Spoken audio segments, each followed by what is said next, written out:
are now joined by UFC flyweight Gina Mazany. We'll take our first question from Jay Anderson with Gateside Press. Hey, Gina, welcome back.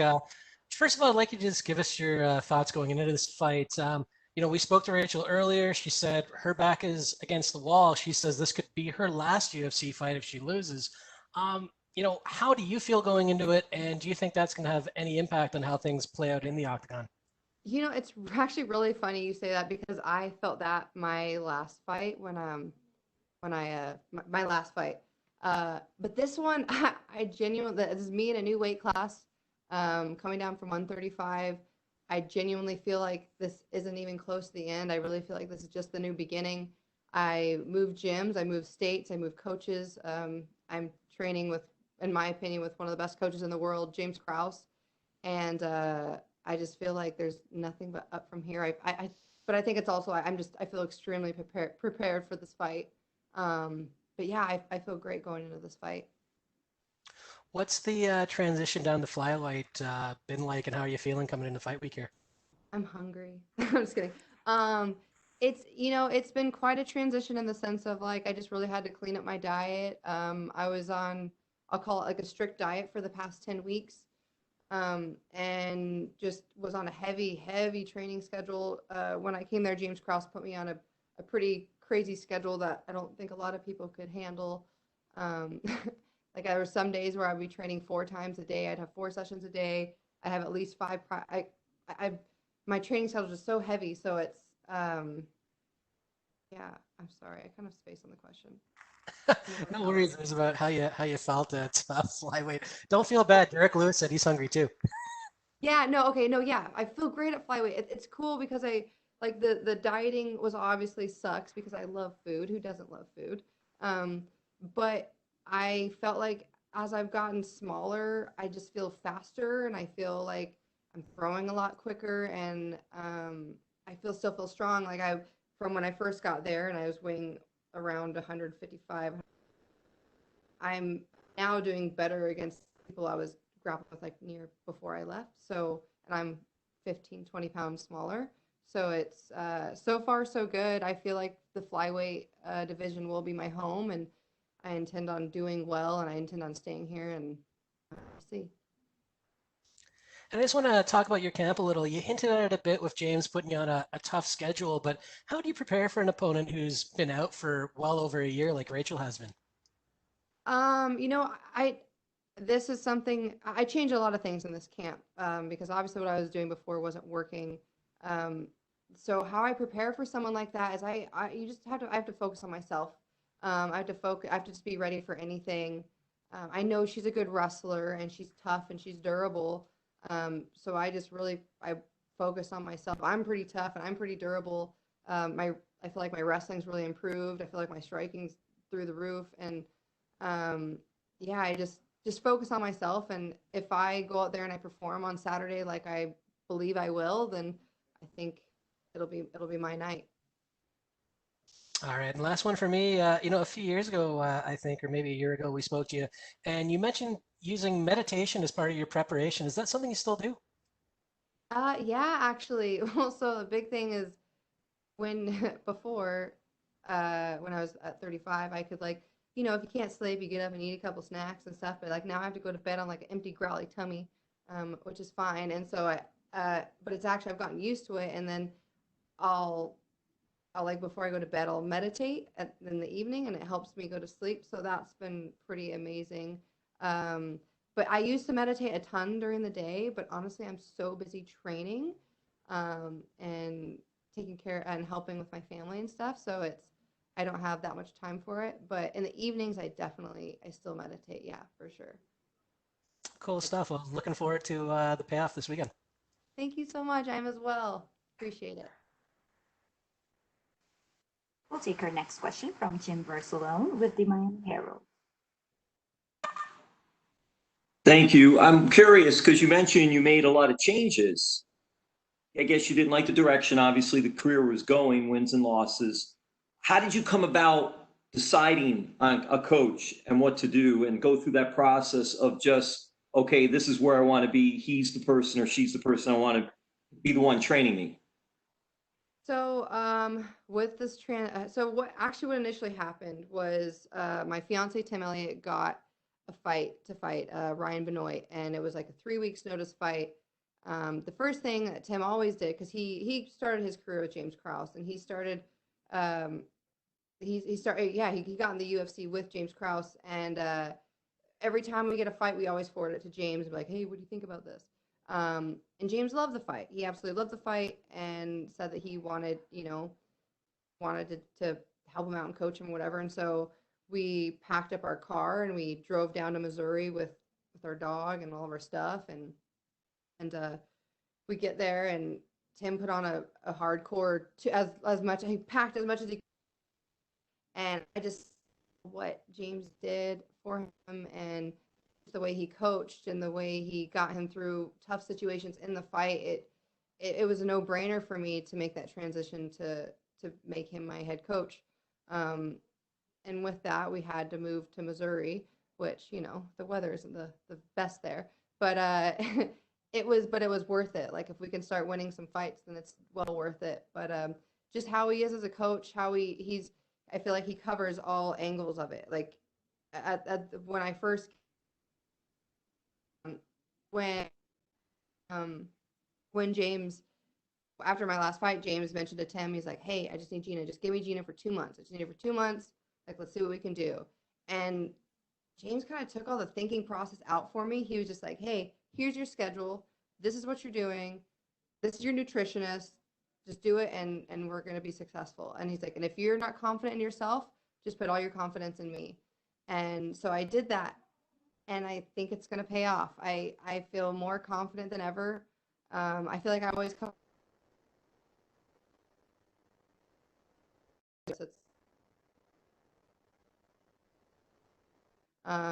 But yeah, he put all the questions out. He put all, like, the guessing game. Like, anytime I was having like a freak out mode, he would call me. I never had a coach just like call me and put me on the spot, and talk me off a ledge. And he's been fantastic. So yeah, a lot of big changes, and honestly, wasn't easy. I would call it definitely my hardest fight camp, but I think it's all worth it.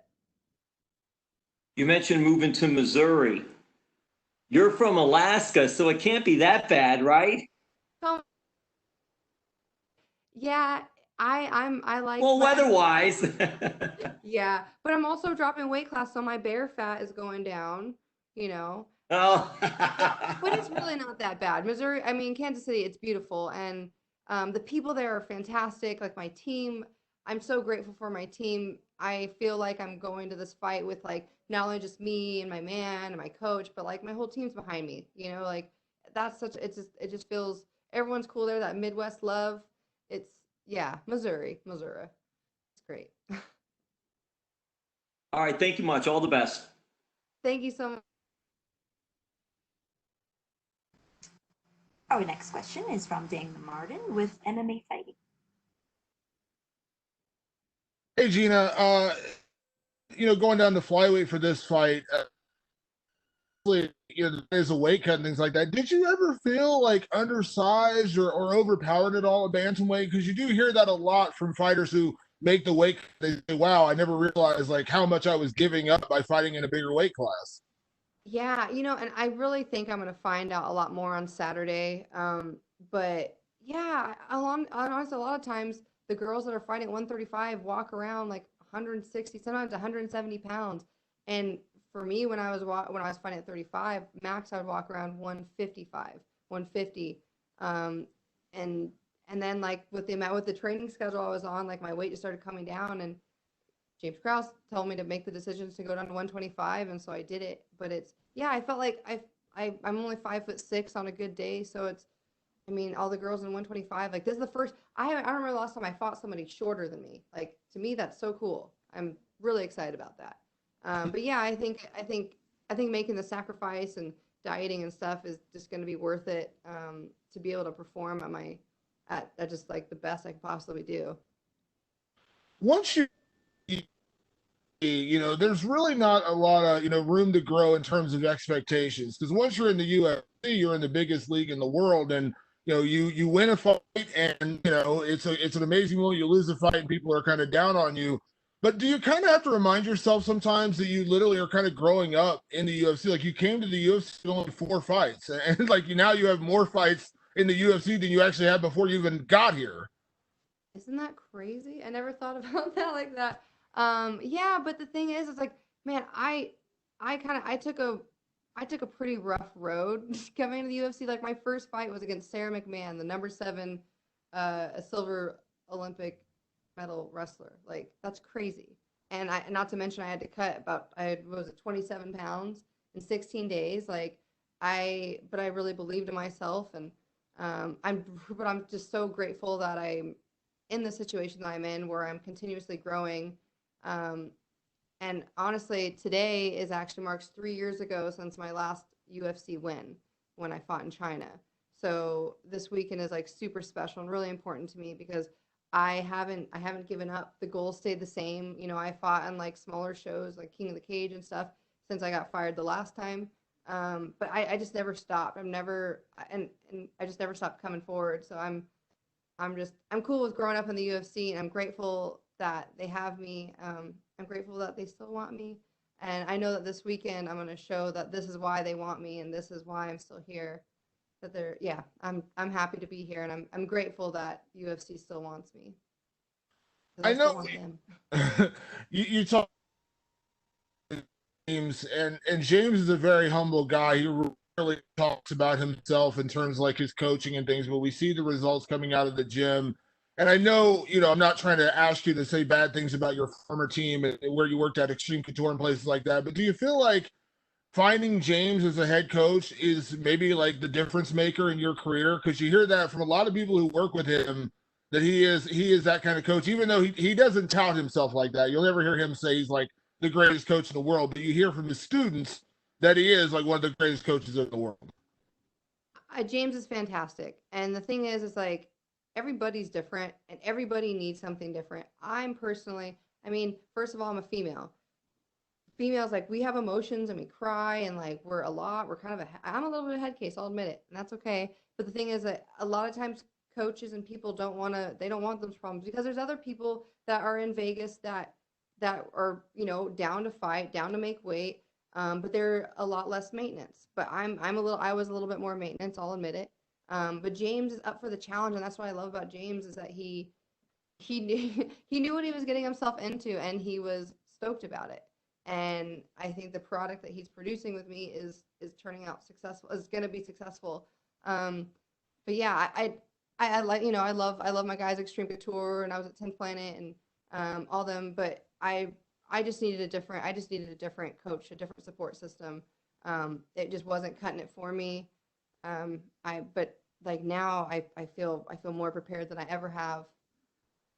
But yeah, I think he's a great coach for me. But like I said, everyone's different, and some people don't want their coach, calling them at 8 o'clock at night when they're freaking out, or some people don't want their coach holding them accountable for missing a practice. Like James will hold you accountable, and he will call you out. Like he yeah, he holds me accountable, and that's what I need. Last one for me on that side, physicality it is, cutting down weight, working with your new coach, working with your new team. But mentally, it sounds like you're in a really good place, working with James and having, this kind of positivity. Would you say mentally you're really strong going into this fight? Yeah, like I said, like I always try to come into fight week confident and mentally strong, but then there's always those like butterflies in the back. But I feel like before my butterflies are in the back with like little knives and being like, oh, you're so nervous. But now my butterflies are like, okay, like we just know that we're going into a fist fight, and yeah, I feel like a big part of it has to do with like I'm surrounding myself with people who have been in similar situations that I'm putting myself in. It's like I like James knows that it's what it's like to be nervous. Like Tim knows what it's like to be nervous for a fight, or to compete. So it's yeah, I feel really mentally good for this, and God, it feels so good, and it's almost kind of scary how good I feel. But then again, my fiance reminds me all the time, like, hey, remember what you put yourself through for the past 15 weeks. In the past 15 weeks, I was on this crazy schedule that James put me on. The past 10 weeks, I was on this crazy diet that my nutritionist put me on, Tyler Minton. And, well, not crazy, but like, I just was very strict, and I held myself accountable, and I did everything they said. I literally prepare. There's I prepared in every way possible. So it feels good. It feels good when you know that I can look back and be like, I didn't cheat anything. I didn't, I didn't eat ice cream on the weekends. I didn't go out partying on the weekends. I was 100% just true to myself and trained my butt off. And you guys are going to see on Saturday all the work I put in. Thank you, Gina. Thank you. We'll take our next set of questions from Gabriel Gonzalez with Stateside Press. Hello, Gina. You've kind of touched on this pretty much throughout this interview, but I want to ask it. With the situation when you came back, because you took the fight with Julia on short notice, it was obviously your comeback fight to the UFC. You'd been cut recently. Just what are the emotions that you go through with that? Because obviously, one, it's short notice, so you do get a bit of leeway, but still, you're looking to make this your second run. Can you just talk about the emotions you went through for that? Oh man, where do I start? So when I first got cut from the UFC, I didn't really know I was cut for about 6 months. My current manager at the time didn't let me know really. And then I signed with Iridium with Jason House and sat down with him and talked to him about it. And he told me just to get on some small shows, and then we're gonna get back in there. It's probably gonna be a short notice. It probably won't be ideal, or it might not be ideal, but we gotta do what we gotta do. So anyway, so that happened. I took the fight with Julia, and I really thought that would have been a good fight. And I got hit with the body shot, and it wasn't my night. So the emotions going into all that, it's just very up and down. But one thing Tim always reminds me is that the goal stays the same. The goal stays the same, and I haven't trained for the past 12 years to not be successful in this. It's been a lot of emotions, and especially dropping to 125 has been kind of crazy for me and really tough on me, my body, and like mentally. And but now coming to fight week, I feel prepared. I feel mentally prepared. I feel durable. I feel tough. I just feel ready. And so it's one of those things where it's like you look back and you're like, man, I don't really regret working my butt off. I don't regret that. However, I would have regretted if I would have just partied or like went like this with my fight career. But instead, I took this as an opportunity to make up for my losses and all the times I cried and was upset. So yeah, there's a lot of emotions, but it's all worth it. I'm grateful for everything that's happened. It's all leading me to here. So, and currently I'm undefeated at 125. So That's a very important thing to note. Were you confident that they would give you another fight with the full camp? Because it is typical that they do, but it's not guaranteed, obviously. Were you ever worried that I couldn't deliver on the shot they gave me to come back? That might be it. I'm gonna have to give a big shout out to my my manager Jason House with Iridium. He does all that for me. He takes the mind work out for me, and also James. Him and James are homies, so it works out. But yeah, I've always been like, oh, I'm prepared for short notice fight, this and that. But I'm super grateful to have a full camp.